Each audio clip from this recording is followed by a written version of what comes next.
بسم اللہ الرحمن الرحیم، السلام علیکم ورحمۃ اللہ۔ سعودی رائل پیلس یعنی کہ سعودی شاہی محل اس وقت دنیا کی توجہ کا مرکز بن چکا ہے، اور اس میں محمد بن سلمان دنیا کی توجہ کا مرکز بن چکے ہیں، اور عالمی سطح کے اوپر ایک بار پھر سے جو لیڈرشپ کا رول ہے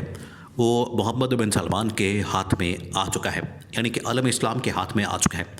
اسی وجہ سے پچھلے تقریباً 10-15 دن سے مسلسل نہ صرف سعودی عرب کے اندر بڑی اہم ترین ملاقاتیں ہو رہی ہیں، کبھی OIC کی میٹنگ، کبھی عرب لیگ کی میٹنگ، اور اب سعودی شاہی محل کے اندر محمد بن سلمان نے یوکرین کے صدر کو باقاعدہ طور پر مدعو کیا، بلایا، اور وہیں پر یوکرین کے ساتھ ساتھ روس کے نمائندے بھی شامل ہیں، روس کے جو آفیشلز ہیں وہ بھی وہاں پر موجود ہیں۔ اس کے علاوہ امریکہ کے اہم ترین جو نمائندے ہیں وہ وہاں پر موجود ہیں۔ اس کے علاوہ یورپ کے اہم ترین ممالک کے سربراہان بھی وہاں پر موجود ہیں۔ تو ایک بہت بڑی ملاقات ہو رہی ہے، جو کہ دنیا میں یہ ایک بہت بڑی ملاقات تصور کی جا رہی ہے، اور دنیا کے اندر ایک نیا ورلڈ آرڈر تیار ہو رہا ہے، دنیا کے اندر ایک نیا ورلڈ آرڈر بن رہا ہے، دنیا کے اندر نئی صف بندیاں ہو رہی ہیں، دنیا کے اندر بالکل ایک بڑی تبدیلی آ رہی ہے جس کا آغاز سعودی عرب سے ہونے جا رہا ہے۔ یہ معاملہ کیا؟ دیکھیے، معاملہ یہ ہے، عمران خان ان کو بار بار سمجھاتا رہا، عمران خان بار بار ان کو بتاتا رہا، عمران خان اس حوالے سے آگاہ کرتا رہا کہ دنیا کے حالات بدل رہے ہیں،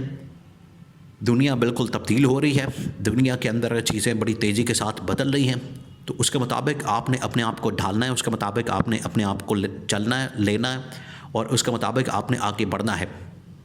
لیکن یہاں پر مجال ہے کہ عمران خان کی بات کے اوپر کسی نے کان دھرا ہو، عمران خان کی بات کو مانا ہو، عمران خان کی بات کو ایکسیپٹ کیا ہو۔ دیکھیے، آج اسی ویژن کے مطابق عمران خان نے کیا کیا تھا؟ عمران خان نے پہلے یہ انیشیٹو لیا کہ ایران اور سعودی عرب کے درمیان دوستی کروائی جائے، جس کو مشن کو مکمل کیا کس نے؟ چائنا نے بعد میں اس مشن کو مکمل کیا عمران خان کے جانے کے بعد۔ آج سعودی عرب وہی انیشیٹو پوری دنیا کے اندر لے کر بیٹھا ہوا ہے، اور پاکستان سے کسی کو بلایا گیا؟ نہیں بلایا گیا۔ پاکستان سے اس شریف خاندان، زرداری خاندان میں سے کسی کو دعوت دی گئی ہے؟ نہیں دی گئی۔ اگر بلایا گیا ہے تو اس میں پاکستان کی ملٹری اسٹیبلشمنٹ کو اس حوالے سے بلایا جا سکتا ہے، انوائٹ کیا جا سکتا ہے، ان کو کال کی جا سکتی ہے کہ سیکیورٹی کے پوائنٹ آف ویو سے، سیکیورٹی کے لحاظ سے جو پاکستان کی اسٹیبلشمنٹ کا نقطہ نظر ہے، پاکستان کے اسٹیبلشمنٹ کی، کیونکہ یہاں پر امپیکٹ جو آنا ہے، اب پہلے آپ اس چیز کو مد نظر رکھیں، اس بات کو سامنے رکھیں، آپ امیجن کریں کہ یہ اتنا بڑا ایونٹ یہاں پر ہو رہا ہے۔ اب سین یہ ہے کہ یوکرین اور روس کے درمیان جو جنگ ہے پچھلے 3 سال سے ہو رہی ہے۔ عمران خان ان دنوں میں ادھر ہی موجود تھا جب عمران خان وزیر اعظم تھا، 2022 کی بات ہے، شروع کے دنوں کی، سال ابھی شروع ہوا تھا، جنوری فروری کی بات ہے، تو عمران خان روس کا دورہ کرنے چلا گیا۔ اس دورے کے دوران ہی روس نے یوکرین کے اوپر حملہ کر دیا، اور یہ ایک وجہ بن گیا عمران خان کو نکالنے کی، بہانہ مل گیا امریکہ کو اور یہاں پر اسٹیبلشمنٹ کو، انہوں نے اس ایونٹ کو استعمال کیا اور عمران خان کو حکومت سے نکال دیا۔ تو یہ ایک بہانہ مل گیا ان کو۔ اب اس بہانے کے بعد، اس معاملے کے بعد جو ہے تقریباً 3 سال ہو گئے ہیں، یہ جنگ روک ہی نہیں رہی، جنگ اسی طرح سے جاری و ساری ہے، جنگ کے اندر جو ہے وہ اسی طرح سے معاملات جاری و ساری ہیں، اور اس کی وجہ سے بڑا نقصان ہوا، یورپ کا نقصان ہوا، امریکہ کا نقصان ہوا، روس کا نقصان ہوا، یعنی ان کا پیسہ وہاں پر لگ رہا ہے، اور یوکرین جو ہے ایک بیتوکی سی جنگ لے کر بیٹھا ہوا ہے جس کا نہ سر نہ پیر ہے، اور اس جنگ کے جو اثرات ہیں یورپ کے اوپر بھی، عرب ممالک کے اوپر بھی، اور وسطی ایشیائی ممالک کے اوپر بھی بہت زیادہ ہو رہے ہیں، جس کو روکنے کے لیے، جس کو ختم کرنے کے لیے آج سعودی عرب کی جانب سے یہ انتہائی اہم ترین قدم اٹھایا گیا، اور انہوں نے کچھ دن پہلے، یہ تقریباً کوئی مہینہ پہلے کی بات ہے، پہلے جو ہے وہ یوکرین اور اس جنگ کو رکوانے کے لیے، یوکرین کی جنگ کو رکوانے کے لیے روس اور امریکہ کے درمیان مذاکرات ہو رہے تھے،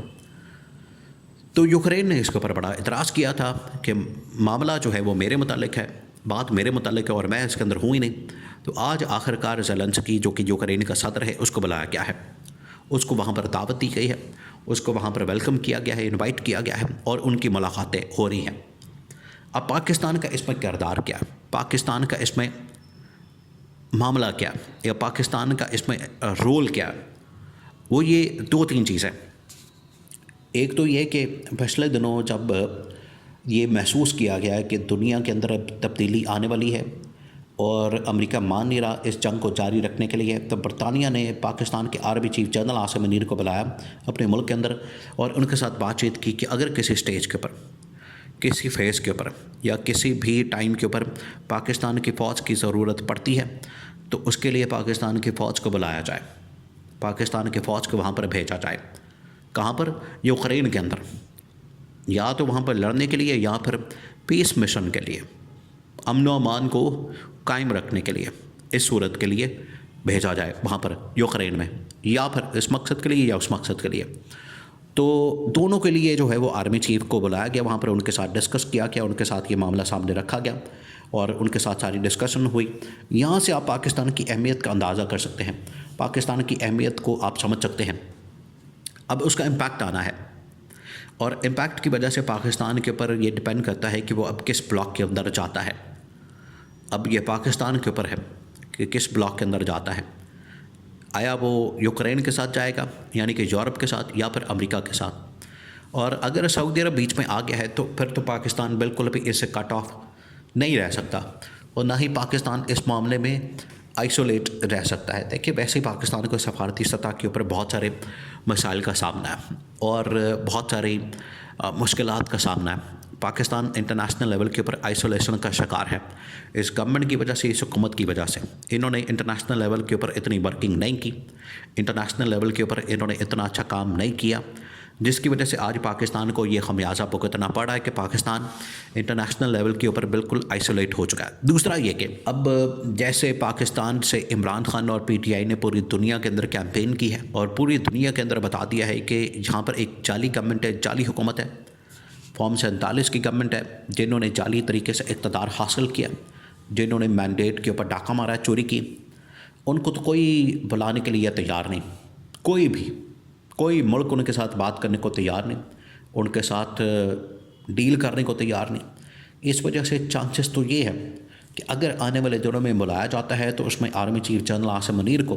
سعودی عرب کے اندر اس اہم ترین ملاقاتوں کے حوالے سے بلایا جا سکتا ہے، ان کو آگاہ کیا جا سکتا ہے، ان کو آن بورڈ لیا جا سکتا ہے، لیکن کم از کم اس گورنمنٹ کو تو بلانے کا کوئی چانس نظر نہیں آتا۔ ہاں اگر ضرورت پڑی تو اس میں اپوزیشن کو، پی ٹی آئی کو بلایا جا سکتا ہے، ان کے نمائندوں کو بلایا جا سکتا ہے، تاکہ انٹرنیشنل لیول کے اوپر جو ڈیولپمنٹس ہو رہی ہیں اس میں جو پی ٹی آئی کا انٹرنیشنل چیپٹر ہے اس کو آن بورڈ لینے کے لیے، اس کو آگاہ کرنے کے لیے یہ ان کو بلا لیا جائے، لیکن گورنمنٹ کے تو سوال ہی پیدا نہیں ہوتا۔